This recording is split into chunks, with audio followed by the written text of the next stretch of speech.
stop it doing that yet. I will figure it out.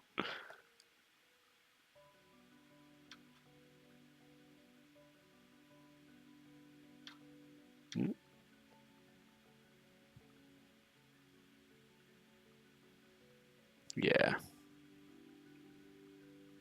The auto mod sucks. I hate it. I hate it with a passion.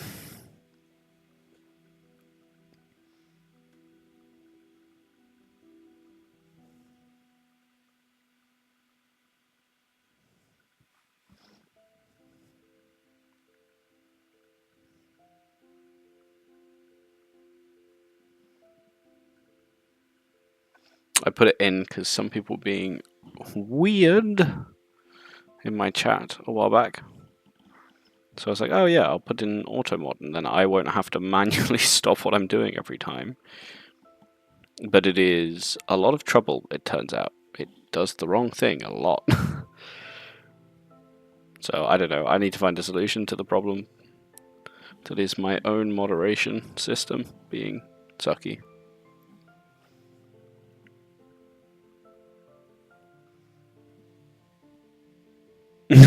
I know, it's so adorable. I don't know why emote spamming is a thing anyway. Wait, can I just...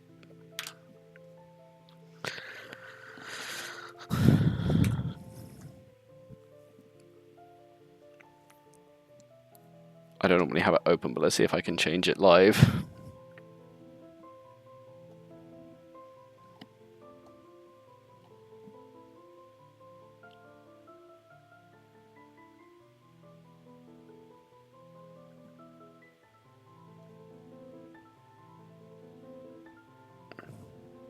Okay.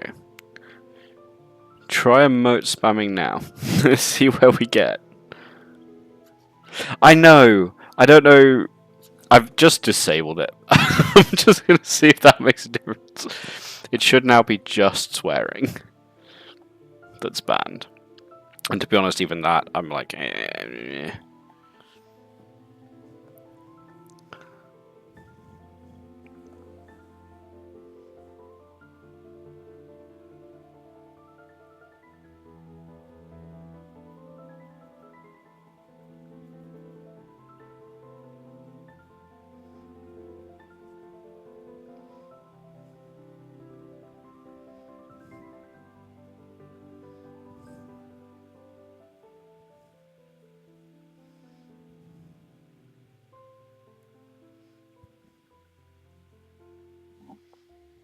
Woo!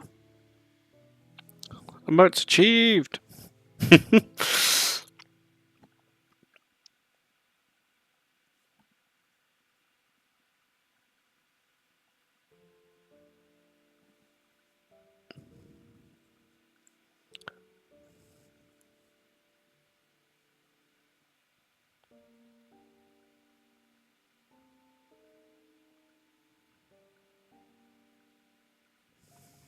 Oh, that sucks. That's not good. There we go.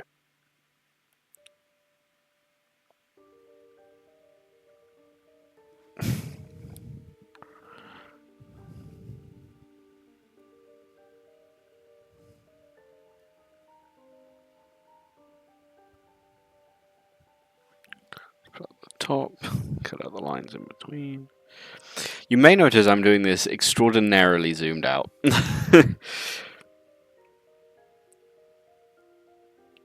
Which is because otherwise I will absolutely obsess over the details. And then I will be here forever. That was the mistake I made with the first one. I did it too big, and I spent like an hour on it.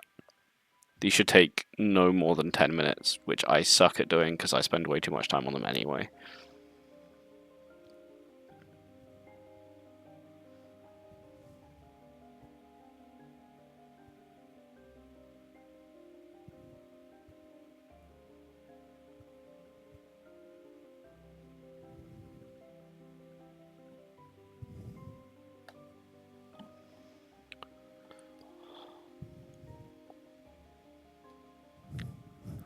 I mean, so I end up going really close sometimes. Wait, let me find... Do I have one of these open? Yeah, like this one. This one, I will draw like here. And I'll go pretty close for some of the details. Not all of them, to be fair, but depending what I'm doing, like when I did this bit, I was like here. I'm drawing everything here. But let me find another one. Well, this one's a good example. But when I'm trying to be fast, I'm opening the one that's hopefully going to show. Yeah, like this one, which I basically kept at this size the entire time.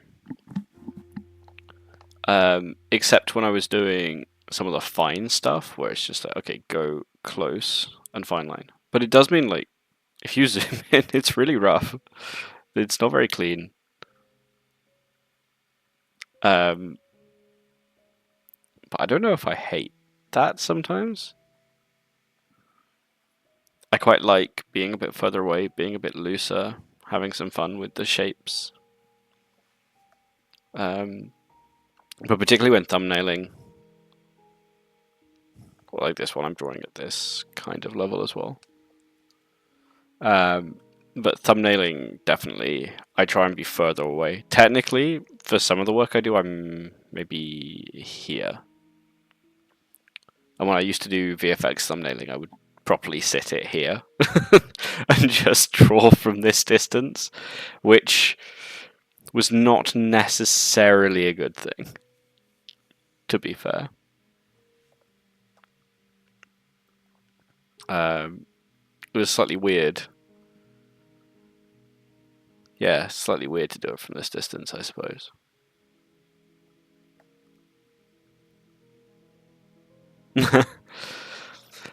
It's all about... So there's a trade-off you make, in my mind, always. Or at least I make. Which is the closer I get, the slower I'm going to draw. Because the more I can see all of the little things I'm doing. So if I want to be fast, I will have a huge brush from way away. And it works really well for me because it just forces me to do the things. Even if I don't particularly want to.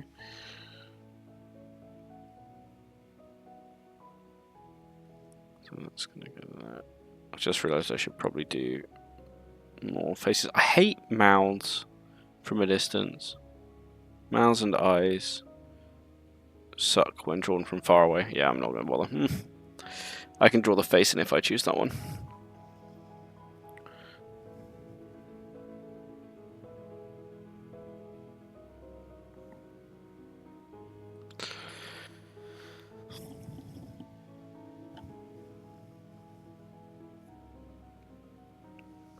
I really struggled with the goat legs this time around. That was far more of a challenge than I think it necessarily should have been.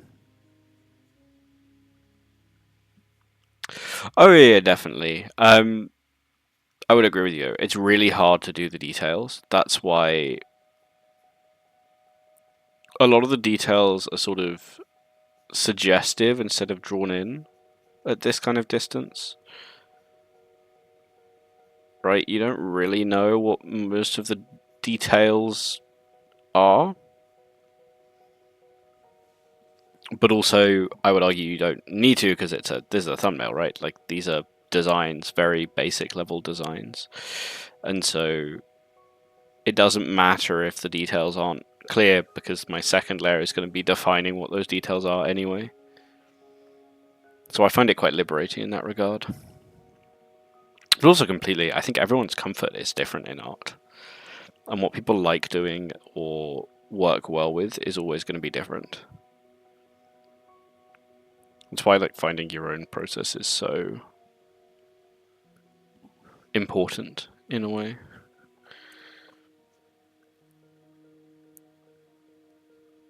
But these are really just about suggesting interesting baselines, right? That's the whole point of this process. What's compelling to look at? On that note, before I forget, which I'm really bad at doing, is I'm going to number these.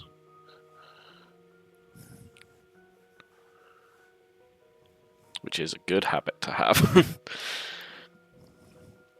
So this last one is probably the weirdest to me, to be honest. You can have your triangle back. That was a much bigger pyramid than I was intending. You can have your pyramid back there. I have gone between the orb and the pyramid several times with each of these in the initial stage, and most of them got stuck with a orb. Yeah, that's a good strategy, I think. Definitely. It does depend on the purpose you're at, though. Like, I'm a production artist, right? I typically am designing stuff for video games, so there's a level to which whatever thing I'm drawing has to be a level of usable from pretty early, because someone else has to see that, say whether they like it or hate it, and then make adjustments. If it was just me doing it for myself, I think I'd feel much more liberal about detail. It's why I don't really like working in lines. I'm a much bigger silhouette person. So a lot of my work that I like more, I start with the silhouette and go from there. It's stuff like this where it's like, oh, you got to do everything in line work, because you've got to do everything in line work, that I really struggle with sometimes.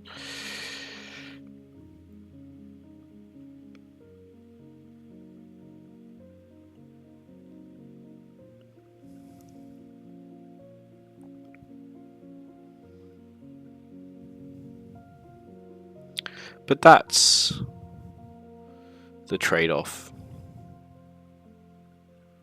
of being a production artist, to be honest. You have to give up some of your own process in order to work within someone else's process. And that's the skill of it, but also the struggle of it, in my opinion, at least. I think it can be really tough to do that sometimes. I find it really tough to do that sometimes, particularly when I don't agree necessarily with whatever's going on within a process. It's like, I wish I could make this prettier. I used to have it a lot with VFX stuff. Is working within those stylization is hard.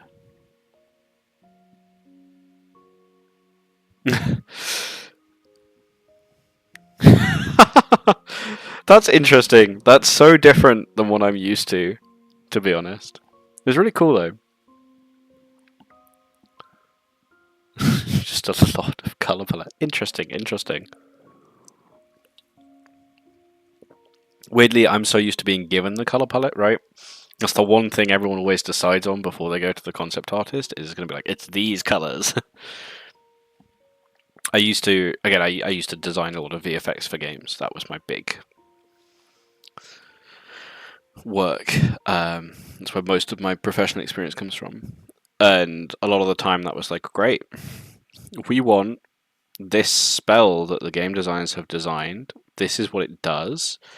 This is what we've called it. This is kind of the idea we have. Now it's your job to make it look and feel exactly how we want, based off just those things we told you. Oh yeah, and they're part of like this faction in the game, and therefore it has to be within this color palette, and then you just get total creative freedom to do like 100 versions of the spell, and one of them will be accepted. If you're lucky. I once sent in like 1,000 for one thing, and maybe the 800th was the first one that they wanted liked enough for iterations. So that was stressful.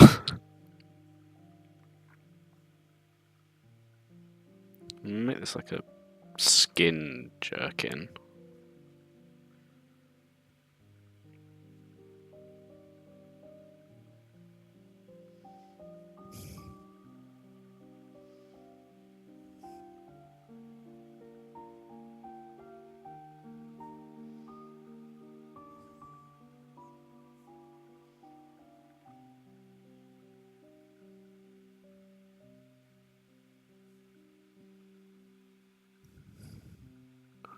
Maybe wicker.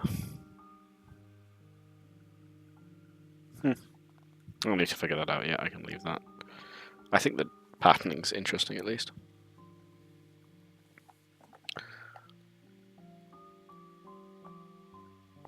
Oh my god. That's true. Production art and industries are so weirdly different. You'd expect them to all be the same. But that is interesting and cool. I thought you did everything. I also often think that it's like specific briefs can be really nice, but also are very restricting. And sometimes you just want a bit more latitude and you can't have it. And then other times, like, I wish you'd given me actual instructions. Not whatever this nonsense that you've decided to not give me is. Okay, the foreshortening on this is going to suck. This is going to be horrible. Let's see if I remember my basics.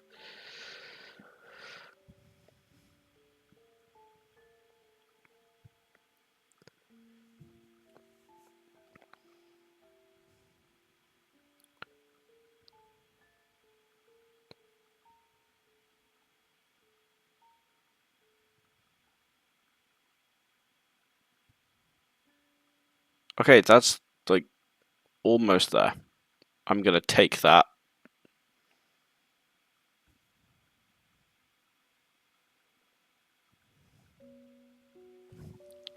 Oh, it's so messy. It needs to be bigger. That's actually the problem.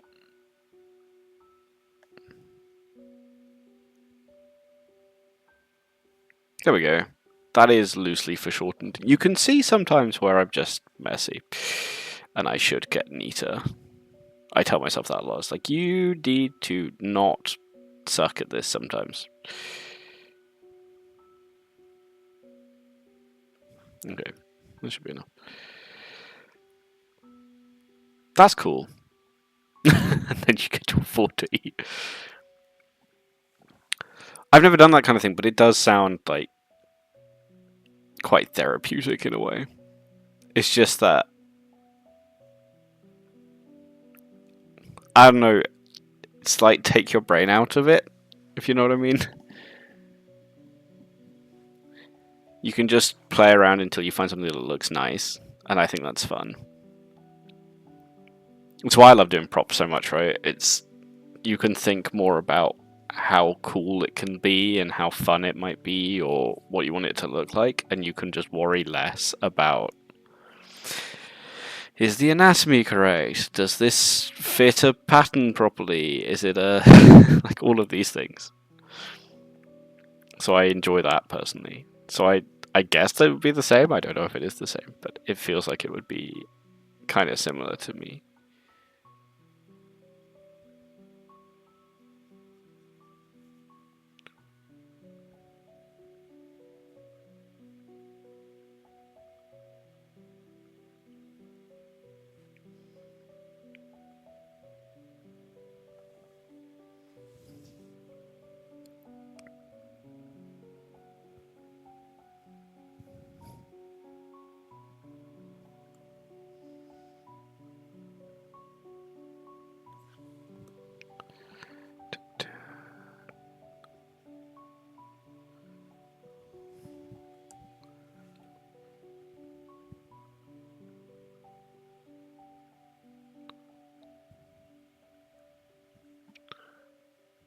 Yeah, and then let's just make sure that works a bit better. The fun thing with this is just playing around with shapes, right? Until there's one that sticks nicely. Like, I think that's fun. I haven't really done much with between the horns stuff yet. I might down here as well.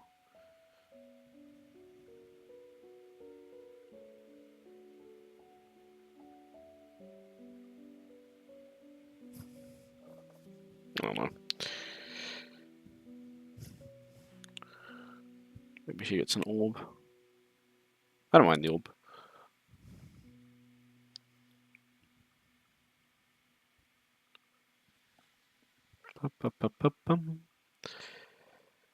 Chop chop.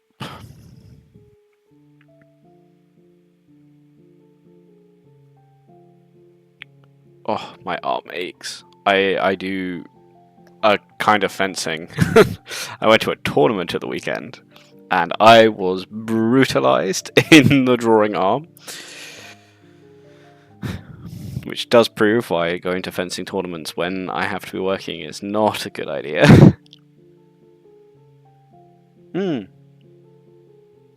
Oh yeah, working with others is the worst bit.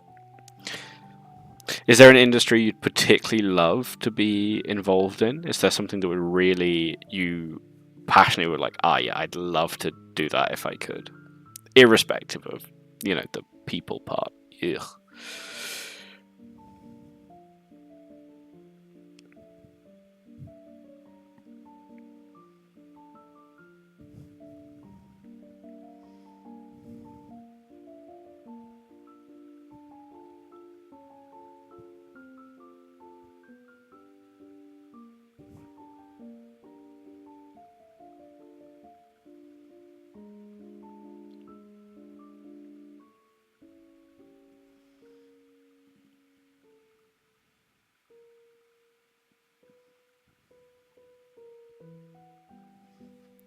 That line's wrong.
Interesting. I was a teacher for a while. As a fun relation to that. But yeah, that's cool. Like children's animation is tough, but also super cool. Animation is hard though. Like I've always cited it. To be fair, there's some really cool series I've seen over time. I can't remember the names of any off the top of my head, is slightly the problem. But there's some cool series I've seen that use very, very simplistic animation, but do it really well. So go for it. I'm always a big proponent of like, just do it. Do the thing. It may work better than you could ever expect, But that's super cool. Animation is great fun. Everyone I know who works in animation loves it so much. They're really passionate about it. It's one of those industries I think that's very friendly to people because, I mean, it is and it isn't, right? There's huge working condition problems and all that kind of thing. But it's one of those industries that I think the people in it love it and love sharing that as well. And I think that's really cool. It's nice to be part of an industry where people are passionate about their work, which is a rare find nowadays, really.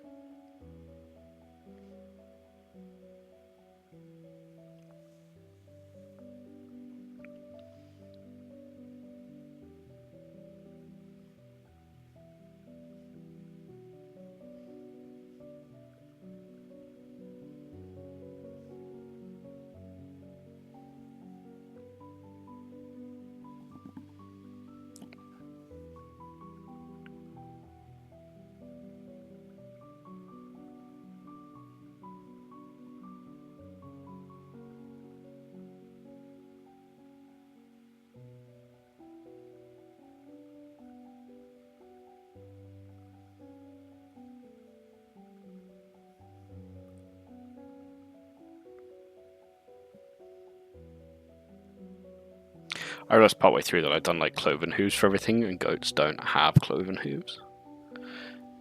Yeah, that's the... yeah. I agree. I think that's always the big problem, right? Is it's like I would love to do this, but it's expensive and life is expensive. Quitting teaching was stressful for that reason. It was like, oh, I'd worked as a concept artist before, so I'm sure I can get work again. But even so, it was tough to turn around and be like, yeah, I'm not doing this job anymore, which means my income is suddenly going to just go immediately, possibly for good. And that's a hard choice to make, particularly if you don't have, like, I have a family safety cushion that was very lucky for me, but if you don't, that's super tough as well. Which is always the great shame. I think a lot of people don't end up doing the things they love because of that. Oh, perfect utopian artist society should exist. Everyone gets to make cool stuff. One day. One day.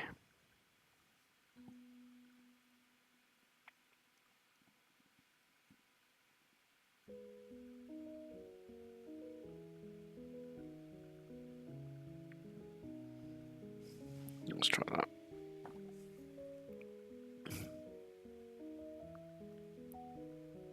Don't know why I used a vector layer this time. I randomly chose to use a vector layer for this, which I regret, because you can't erase anywhere near it as I normally do.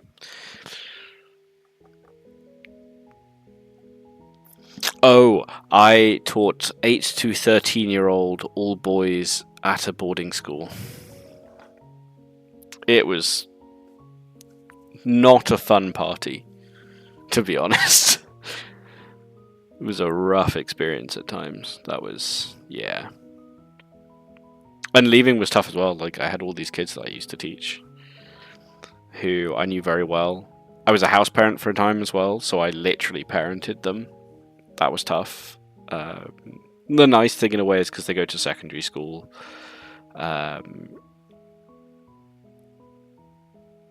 You kind of get used to leaving the kids. That sounds really bad, but like everyone moves on from that. I think if you're at a school with an even larger age distribution and they stay for longer, I think that would be super difficult.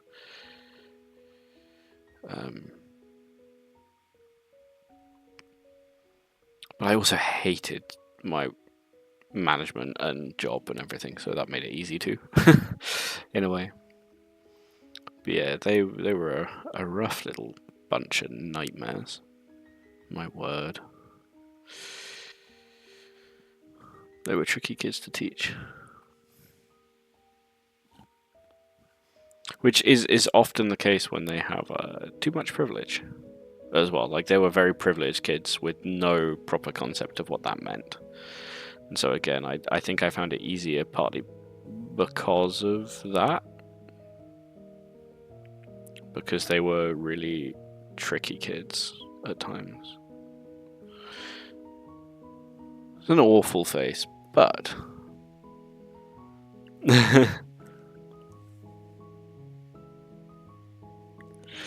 I get that. Oh, I used to be ill all the time as well. The illness you do get from working with kids is unreal. But yeah, I think sometimes if you don't have an issue with kids, but you talk to people who do find it uncomfortable, they project super hard. And that can make it very difficult to have that kind of conversation.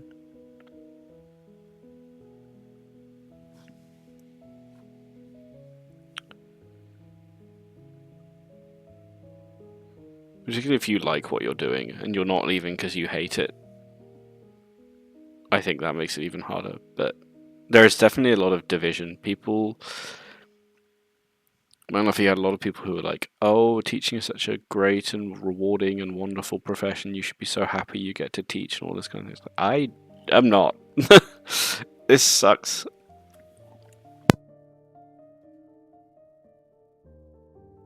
So there's always a balance. I hate that one. Number 3 is terrible. Alright, that's where we're at.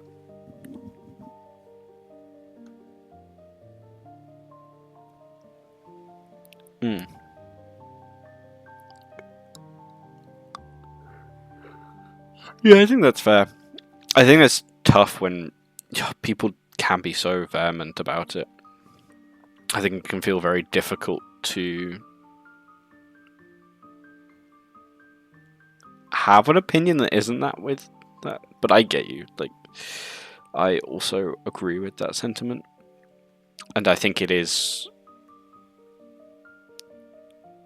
people are very tough to talk to about that kind of thing. I think some people feel it so passionately that they just don't want to hear anything else as well. That's definitely a problem I've come across. It's like, I don't want kids, and I don't like kids in public, so I'm going to be so anti-child. But then, I get some of where that comes from for some people, where it comes from a place of, like, if they don't vehemently be anti-children, there's this slight societal thing of like, oh, well, if you don't like children, you just don't like children yet. And you will definitely want children when you're a bit older or more mature or like all of that kind of thing. And I think that can cause people to be much more vehement than they would be because they feel attacked for that feeling anyway. What am I going to do to this layer? I'm going to convert it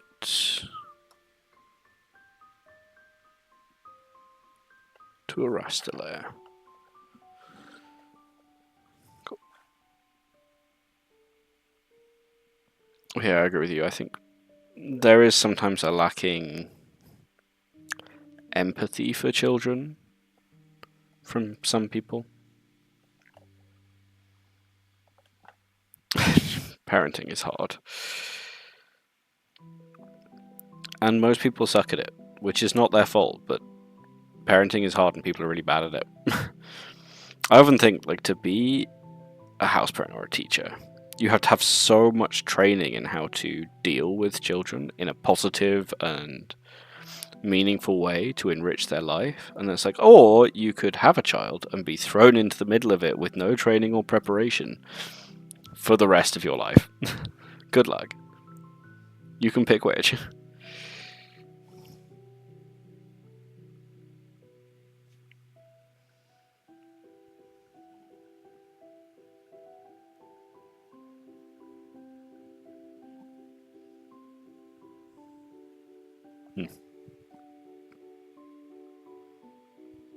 I might just move that further up. Yeah. I'll make this one more diagonal. You do feel that way, yes, I know. But then, you were a defensive child too.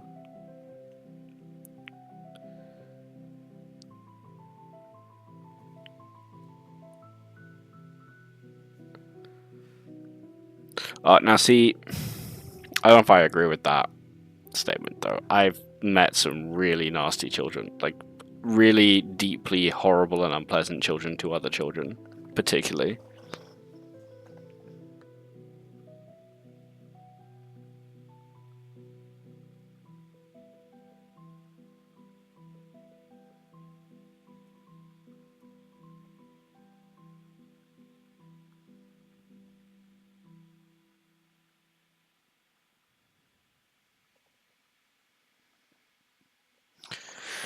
This is true. Just people can be horrible, I think is actually the conclusion. Like, people could just be awful.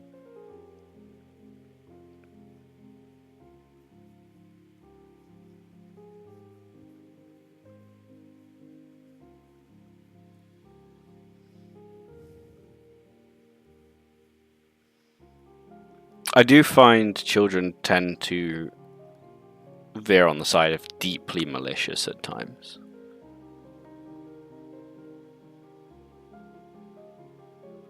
That's true. But there's definitely a moment where, like, I've seen kids be deliberately deeply cruel because they're upset when they do know better. Like older kids that Like very young, I would probably agree, but I think you get to a level of children, it's like, no, this is a conscious effort that an adult could do and would do, but I've met very few, and there are definitely adults who are like that, but I've met very few adults. I've seen quite a few children be really consciously awful for no good reason, and I think that can be tough.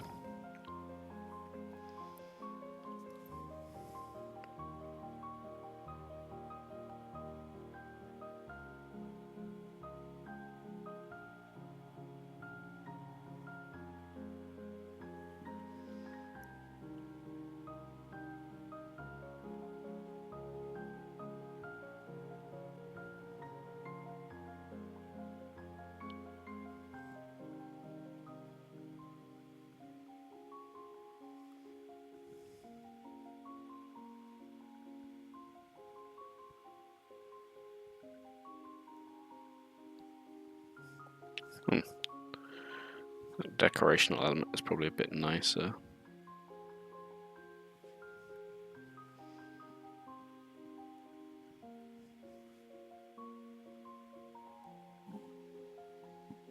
So what do we think of these so far? Genuinely, to derail the conversation slightly, to ask about the art. Do we like any of them particularly? Are any resonating with people more than any others? Or are they all kind of eh? Oh, that was not what I intended to do that.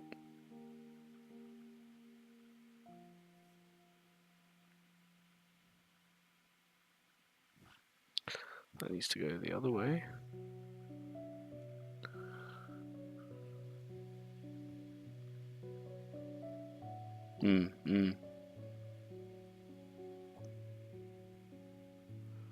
Which one?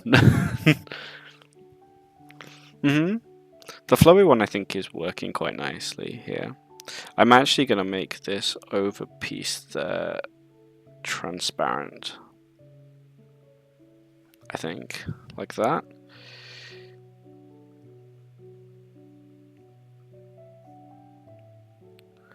I'm going to cut that bit there and there as well. That can come in a little bit.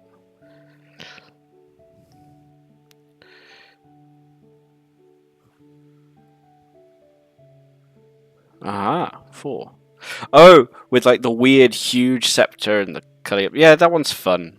I think the design itself is a bit weak though. What I might do with some of these is take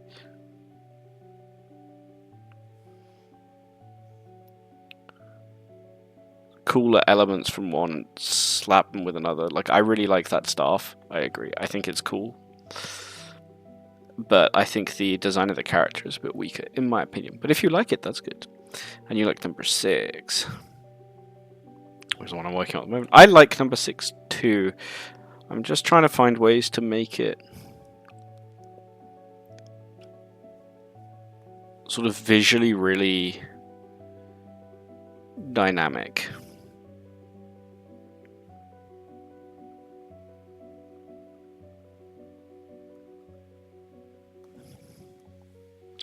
I think it's important to have elements that really push the dynamism of a piece. Something that makes you look at it and be like, ooh, that's dramatic. So yeah, with this one I'm trying this, like, do we like the transparent skirt piece? Does it work? I think it does, just about.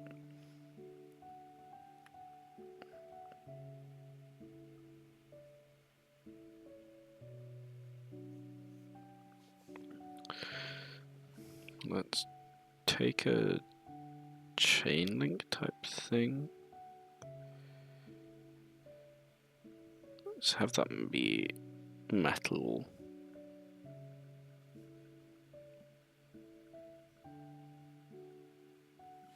Something like that. Oh wait, I'm still on the vector ruler eraser, which is why it's being weird with me. Let's go back a step. Nope, forward a step. And forward a step. There we go. Vector eraser is very weird to play with. I actually quite like it, but it's so odd compared to a normal eraser tool.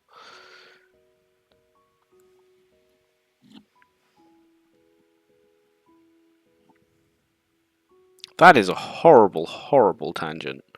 Let's remove that tangent from existence. There we go.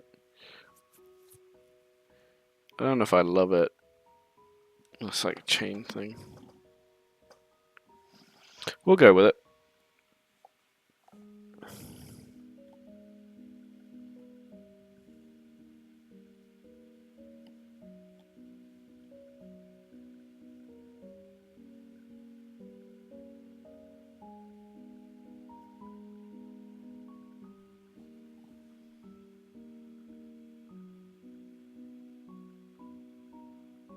No, I think it was better, more elegant, to be honest.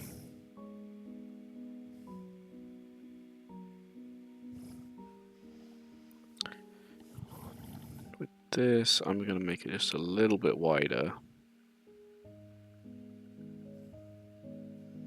And this technically does need like a tiny lip. So you can see it's separated.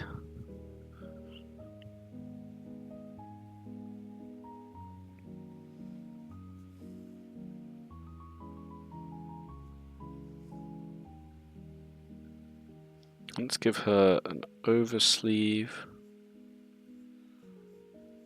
Again, we'll do a fun transparent sleeve though, right? I think that's nicer. Was the sleeve even? No, maybe the bare arms is better. I probably want to add back in some of the Celtic paganist elements, so I'm going to try putting in some sort of Budokan tattoos, which I think is nice.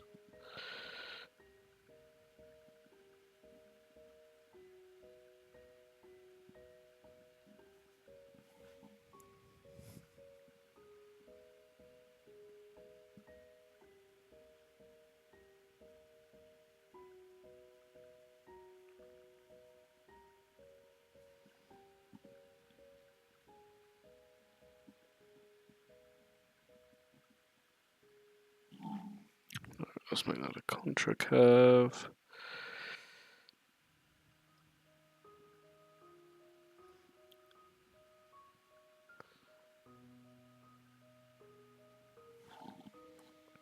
And a little cut in between them.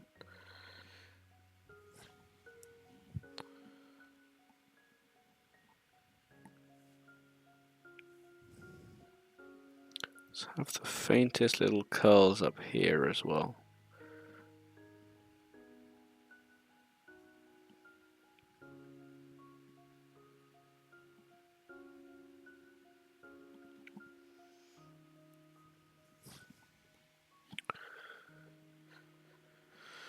I think number 6 is inspiring me the most, weirdly.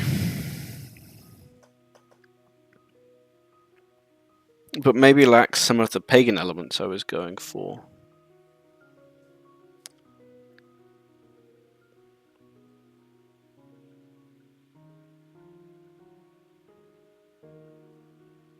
But what if we make this... I don't have to do it properly. What if that is tartan later on? That probably works. Let's just take off the skeletons of each of these. I think it's more interesting when you take out the blue underlayer. There we go. What do we think? I think 6 is definitely the most dynamic of these.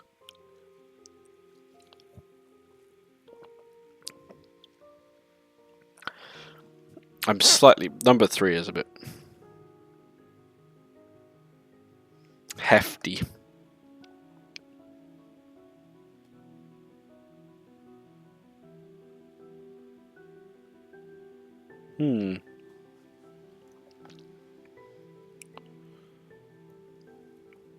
Yeah, I don't mind 4 either. I think 4 gives it a slightly more bestial, primal bit.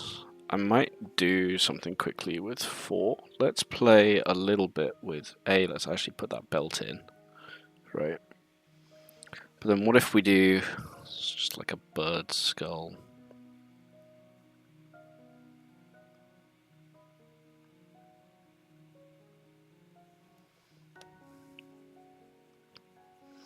Bundle of something.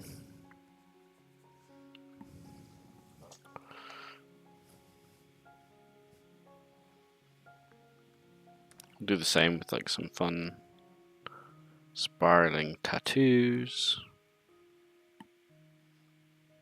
Or even actually that could be just like a talk. It doesn't have to be a tattoo. Talk's probably nicer.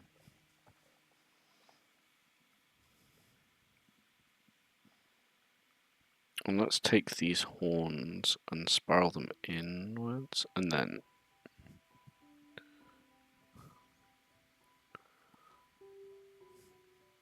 hang stuff from them. I like the idea of characters with horns decorating them with things. I feel like it makes sense in my brain. That's why I do it quite a lot. It's just one of those things where I'm like, yeah, that works, right?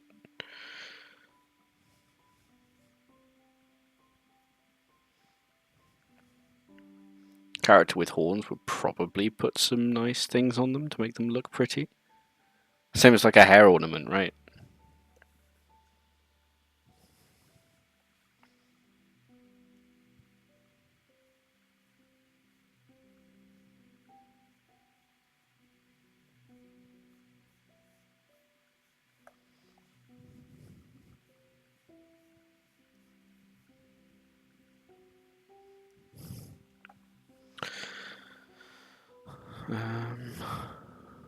I'm just gonna pull these up. I'm gonna merge them all so I can work on them all together.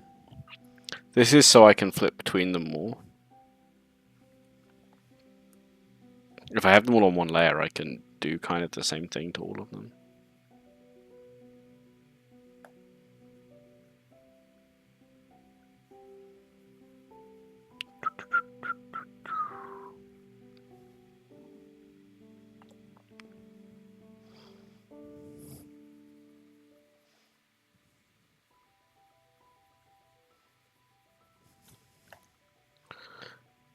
Yeah, that's a bit more deliberate.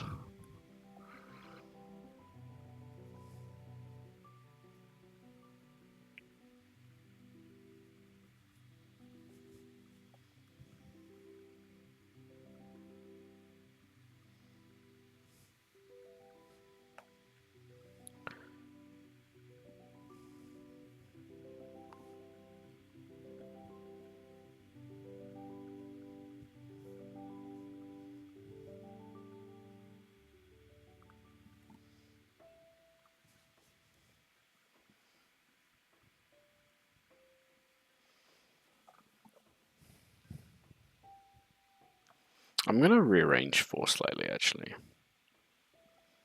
Doesn't quite work. Because this is too long.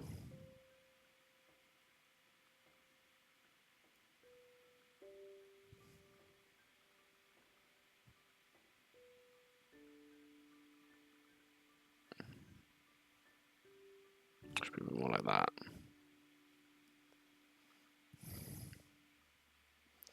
And let's do a little snippety snip here.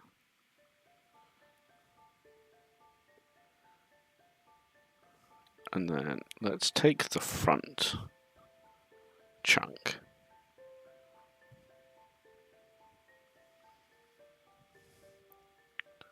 And let's move it around a bit.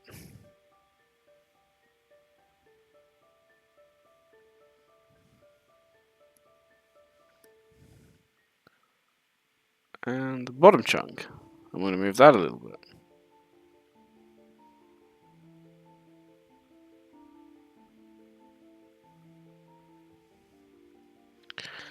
Which just leaves the back chunk to become...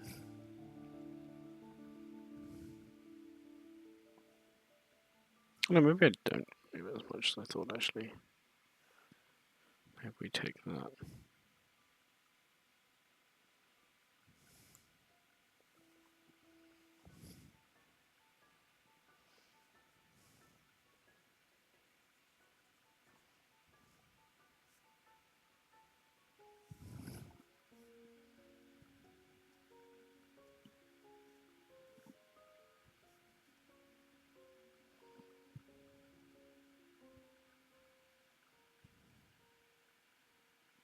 Okay, let's do that.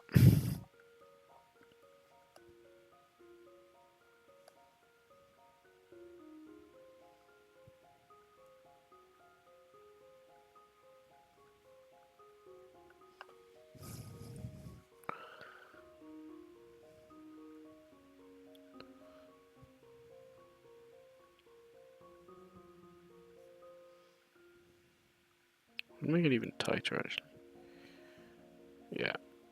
And then we'll curl in that.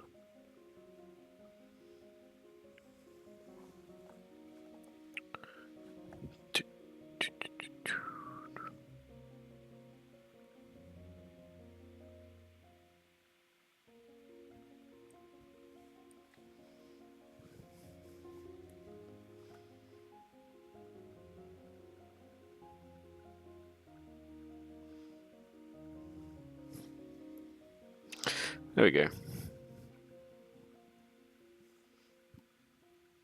I think that's a little bit more interesting.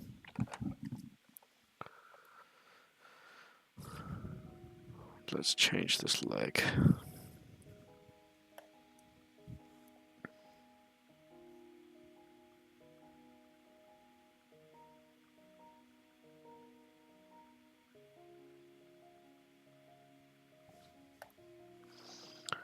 There we go.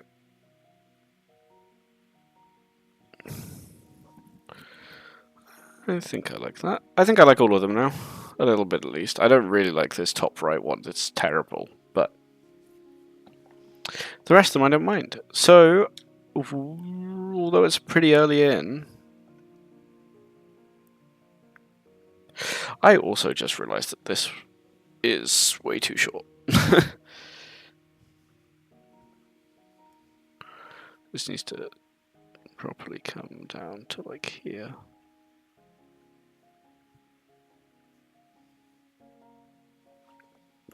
There we go.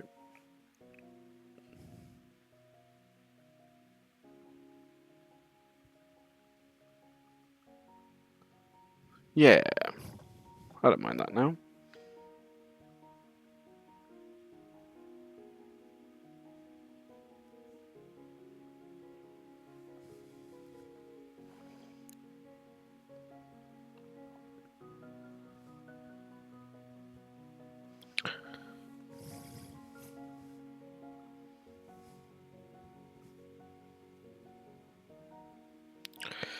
Alright, and with that, I'm going to wrap up today's stream.